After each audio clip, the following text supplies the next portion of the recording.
Right, ఇక details లోకి వెళ్తే ఢిల్లీలోని పాక్ హై కమిషన్ కార్యాలయం వద్ద ఉద్రిక్తత నెలకొంది. జమ్మూ కాశ్మీర్లోని పహల్గాంలో ఉగ్రదాడిని నిరసిస్తూ ప్రజలు ఆందోళన చేస్తున్నారు. పాకిస్తాన్ కు వ్యతిరేకంగా నినాదాలు చేస్తున్నారు. ఇప్పటికే పాక్ హై కమిషన్ ను ఖాళీ చేయాలంటూ కేంద్రం సమన్లు పంపింది. భారత్ నోటీసులతో పాక్ హై కమిషన్ ను సిబ్బంది ఖాళీ చేస్తున్నారు. తమ సామాన్లతో కార్యాలయాన్ని వేడుతున్నారు.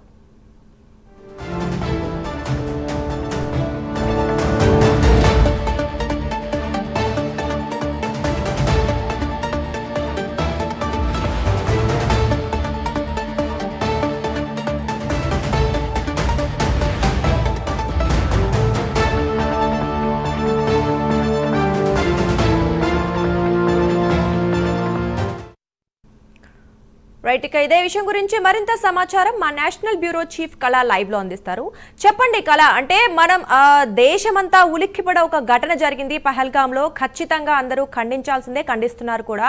తీవ్ర అంటే హృదయ విదారకమైన దృశ్యాలు చూసాం, ఎన్నో కథలు కూడా అలాంటివే చూసాము. కొత్తగా పెళ్ళైన వాళ్ళు ఉన్నారు, ఫ్యామిలీతో వెళ్ళిన వాళ్ళు ఉన్నారు, ఎంజాయ్ చేయడానికి వెళ్ళిన వాళ్ళు సడన్ గా ఇలా శవాలుగా మారి తిరిగి వస్తే ఖచ్చితంగా ఆ కుటుంబం ఒక శోకసంద్రంలో మునిగిపోయిందని చెప్పుకోవచ్చు. అయితే ఢిల్లీలో ఇందాక కూడా విన్నాము, పాక్ హై కమిషన్ కేక్ తెప్పించుకుంది కేక్ కట్ చేయడానికి అని ఒక వార్త కూడా బయటకు వచ్చింది. అలాగే ఇప్పుడేమో పాక్ హై కమిషన్ ముందు ప్రజలు నిరసన వ్యక్తం చేస్తున్నారు. అంటే ఎంతమంది వచ్చారు, అసలు నిరసన వ్యక్తం చేస్తున్నారు కదా, మరి ఆ సైడ్ నుంచి ఏమన్నా మనకి వాళ్ళు ఏమైనా వ్యాఖ్యలు చేశారా, పాకిస్తాన్ హై కమిషన్ వాళ్ళు కావచ్చు, లేదా అసలు ఎలా ఉంది ప్రస్తుత పరిస్థితి అక్కడ? దుర్గా, దాదాపు మనకు పహల్గాం ఏదైతే ఘటన తర్వాత మాత్రం ఇది 3వ రోజు. ముఖ్యంగా అంటే నిన్నటి నుంచి కూడా పరిణామాలు మనకు ఏదైతే కేంద్ర కేబినెట్ సమావేశం తర్వాత మొత్తం అంతా కూడా దేశ రాజకీయాల్లో, తర్వాత అటు సరిహద్దుల్లో కానీ ఇటు ఢిల్లీలో కానీ రాజకీయ పరిణామాలు చోటు చేసుకుంటున్నాయి. ఒకవైపు ఈరోజు సాయంత్రం 6 గంటలకు కేంద్ర కేబినెట్ సమావేశం ఒకవైపు జరుగుతుంది. మరొక వైపు అంటే ఈరోజు ఉదయం 11 గంటల సమయంలో దాదాపు హిందూ సంఘాలు అంతా కూడా ఏదైతే మనకు ఎంబసీ అనేది ఒక దాదాపు ఒక కిలోమీటర్ వరకు ఒక అన్ని కంట్రీస్ కి సంబంధించినటువంటి ఎంబసీస్ అన్ని కూడా ఒకే దగ్గర ఉంటాయి. అయితే ఏదైతే పాక్ సంబంధించినటువంటి ఎంబసీ దగ్గర ఒక వ్యక్తి కేక్ తీసుకుని వెళ్ళేటటువంటి దృశ్యాన్ని మీడియా వాళ్ళు చూసిన తర్వాత ఇది ఎందుకు ఈ కేక్ తీసుకుని వెళ్తున్నారు అన్నటువంటిది ప్రశ్నించడం జరిగింది. అతడు ఏమి చెప్పకుండా సైలెంట్గా వెళ్తుంటే వారి వెంటనే మీడియా అంతా కూడా కవరేజ్ చేసింది. ఈ విషయం తెలుసుకున్నటువంటి చాలా మంది హిందూ సంఘాలకు నాయకులు వాళ్ళందరూ కూడా ఇక్కడికి రావడం అన్నది ఇక్కడ చాలా కీలకమైనటువంటి పరిణామం. అయితే ఏదైతే పహల్గాం ఉగ్రదాడి ఏదైతే జరిగిందో పాక్ ఎంబసీ సంబరాలు చేసుకుంటుందన్నటువంటి విషయాన్ని తెలుసుకున్న తర్వాత అందరూ కూడా చాలామంది ఇప్పటి వరకు కూడా దాదాపు 1000 నుంచి 2000 మంది ఇక్కడికి ఎంబసీ సైడ్ రావడము, తర్వాత అక్కడంతా కూడా ఈ సమాచారాన్ని ముందే తెలుసుకున్నటువంటి ఏదైతే బారిగేట్లు అంతా కూడా ఏర్పాటు చేశారు ఎంబసీకి ముందుకు వెళ్ళడానికి. ఎందుకంటే అది హై ప్రొఫైల్ ఉన్నటువంటి అటు మనకు ఇరాన్ కానీ, ఇరాక్ కానీ, తర్వాత అమెరికా కానీ, ఫ్రాన్స్ అన్ని దేశాలకు సంబంధించినటువంటి ఎంబసీస్ ఉండేటటువంటి ప్రాంతము. అయితే హై సెక్యూరిటీ అంతా కూడా ఎప్పుడు కూడా ఉంటుంది. వీళ్ళందరూ కూడా రావడంతో బారికేట్ల అంతటిని కూడా పెట్టడం జరిగింది. అయితే ఏదైతే ఒక వ్యక్తి తీసుకుని వెళ్ళేటటువంటి కేక్ని ప్రశ్నించడంతో వీళ్ళందరూ కూడా రావడము అన్నది ఇక్కడ కీలకము. తర్వాత దానితో పాటు కూడా సంబరాలు చేసుకుంటున్నది ఒకవైపు ఒక నినాదం వినిపిస్తే, మరొక వైపు ఏదైతే పాక్ సంబంధించినటువంటి వారి అంటే ఇక్కడ 48 అవర్స్లో ఇక్కడ నుంచి వెళ్ళిపోవాలి, అంటే ఇండియాని వదిలిపెట్టి వెళ్ళాలన్నటువంటి ఏదైతే నిన్న జరిగినటువంటి క్యాబినెట్ సమావేశంలో భాగంగా కూడా చాలామంది కొంతమంది పాకిస్తాన్కి సంబంధించిన వాళ్ళు కూడా పాకిస్తాన్ హై కమిషన్ ఎంబసీకి కూడా రావడం జరిగింది. అటు వాళ్ళు తర్వాత ఇక్కడ హిందూ సంఘాల వాళ్ళు మొత్తం అంతా కూడా ఉద్రిక్తమైనటువంటి పరిస్థితులు నెలకొని ఉన్నాయి. అయితే వీళ్ళందరూ కూడా ఏదైతే మోదీ గవర్నమెంట్ హిందూ సంఘాల నుంచి వచ్చినట్టు వాళ్ళ మాత్రము నినాదాలతో కొంత మారుమ్రోగిందని చెప్పవచ్చు. వాళ్ళు ప్రశ్నిస్తున్నారు, అంటే మోదీ గవర్నమెంట్ని మేము ఆలు తర్వాత గోబీ రేట్లను పెంచడానికా లేకపోతే గ్యాస్ సిలిండర్ల రేట్లు పెంచడానికా ఎన్నుకున్నది? ఖచ్చితంగా దేశ భవిష్యత్తు అంటే దేశ సరిహద్దుల్లో జరుగుతున్నటువంటి ఏదైతే పరిస్థితులు ఉన్నాయో వాటిని సద్దుమనగాలి, ఖచ్చితంగా పాకిస్తాన్కి ధీటైన జవాబు చెప్పాలి అంటూ కూడా నినాదాలు చేస్తున్నటువంటి పరిస్థితి మరొక వైపు. అయితే అక్కడ ఎవరైతే పాకిస్తాన్కి సంబంధించినటువంటి వాళ్ళందరూ కూడా ఎంబసీ వాళ్ళు అంటే 48 అవర్స్ బస్సులో వెళ్ళాలి అన్నటువంటి ఏదైతే సిచ్యువేషన్ ఉందో దానికి సంబంధించినటువంటి కొన్ని కారణాలతో కొంతమంది ఎంబసీకి రావడము, వారి చుట్టూ కూడా వీళ్ళందరూ కూడా కొంత నినాదము చేసేటటువంటి కొంత ఉద్రిక్తత పరిస్థితులు నెలకొని ఉన్నాయి. ముఖ్యంగా అంటే ఇద్దరు అంటే అటువైపు పాకిస్తాన్కి సంబంధించిన వాళ్ళు, ఇటు ఏదైతే మనకి హిందూ సంఘాలకు సంబంధించిన వాళ్ళు ఒకేసారి రావడంతో కొంత ఉద్రిక్తత పరిస్థితులు నెలకొన్నాయి.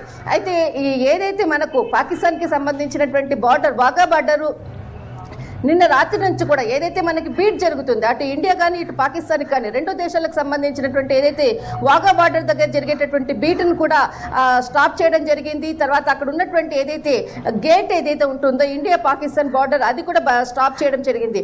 చాలా మంది వాఘా బార్డర్ దగ్గర ఒక స్మాల్ గేట్ తెరవడము, ఇక్కడ నుంచి భారత్ నుంచి అటువైపు వెళ్ళేటటువంటి వాళ్ళ యొక్క కుటుంబాలు కొన్ని అటువైపు వెళ్తున్నటువంటి దృశ్యాలను కూడా మనం చూస్తున్నాము. దాదాపు ఈ రోజు ఉదయం నుంచి కూడా ఇండియా నుంచి పాకిస్తాన్ వెళ్ళేటటువంటి వాళ్ళు కొంతమంది వారికి సంబంధించినటువంటి వస్తువులు అంతా కూడా తీసుకుని అటువైపు వెళ్తున్నటువంటి దృశ్యాలు.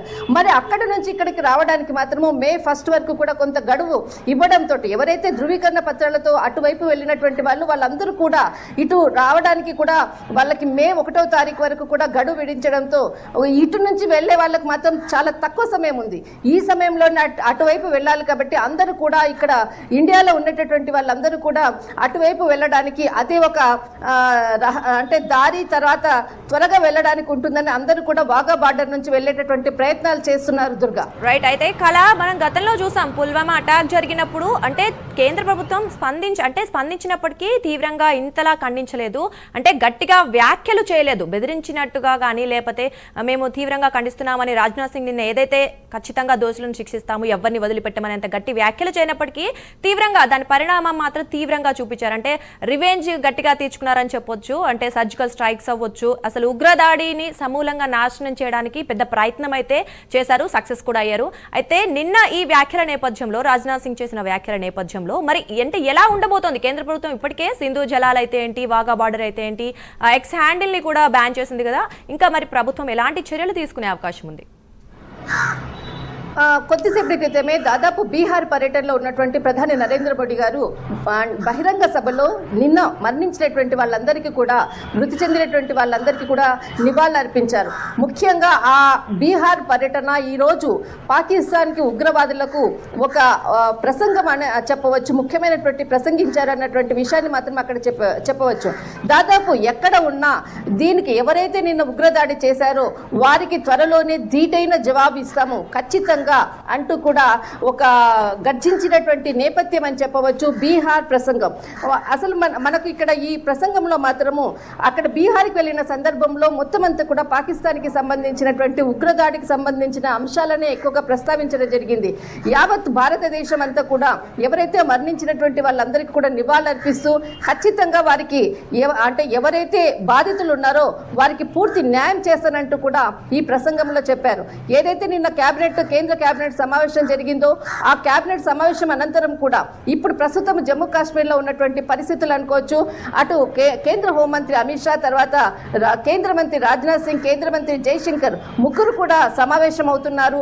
ఎప్పటికప్పుడు కూడా సమావేశమై అక్కడ పరిస్థితులను ఎప్పటికప్పుడు అంటే అటు పోలీస్కి సంబంధించినటువంటి ఇన్ఫర్మేషన్ అనుకోవచ్చు, తర్వాత వాఘా బార్డర్ దగ్గర పరిస్థితి అనుకోవచ్చు, తర్వాత ఏదైతే మనకు 748 కిలోమీటర్లు ఏదైతే సరిహద్దు రేఖ ఉందో ఉద్రిక్తత పరిస్థితులను ఎప్పటికప్పుడు కూడా తీసుకుంటున్నారు.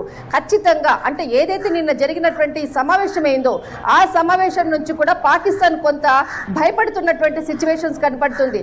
రాత్రికి రాత్రే చాలా మంది పోలీస్ ఆర్మీకి సంబంధించినటువంటి బెటాలియన్లను ఏర్పరచడము, తర్వాత చైనాకు సంబంధించినటువంటి కొన్ని యుద్ధ విమానాలను కూడా సిద్ధంగా ఉంచినట్లు, అంటే ఎక్కడ భారత్ మాపై దాడి చేస్తుందనే ముందస్తు భయంతో అక్కడ పరిస్థితిని మాత్రము సరిహద్దులో అంటే ముందుగానే వాళ్ళు ప్రిపేర్ అవుతున్నటువంటిది. కానీ ఈ రోజు కొద్దిసేపటి క్రితమే ఒక మాజీ క్రికెటర్, పాకిస్తాన్కి సంబంధించిన మాజీ క్రికెటర్ తన ఎక్స్ లో ఒక పోస్ట్ కూడా చేయడం జరిగింది. మీరు పాకిస్తాన్కి అంటే భారతీయుల అంటే ఏదైతే దాడి జరిగిందో ఉగ్రదాడి జరిగిందో భారత్లో పాకిస్తాన్ ఎందుకు దీనికి జవాబు చెప్ప చెప్పట్లేదని కూడా ప్రశ్నించడం జరిగింది. అంటే ప్రధానిని అంటే పాకిస్తాన్ ప్రధానిని ప్రశ్నిస్తూ అతడు పోస్ట్ చేయడం జరిగింది.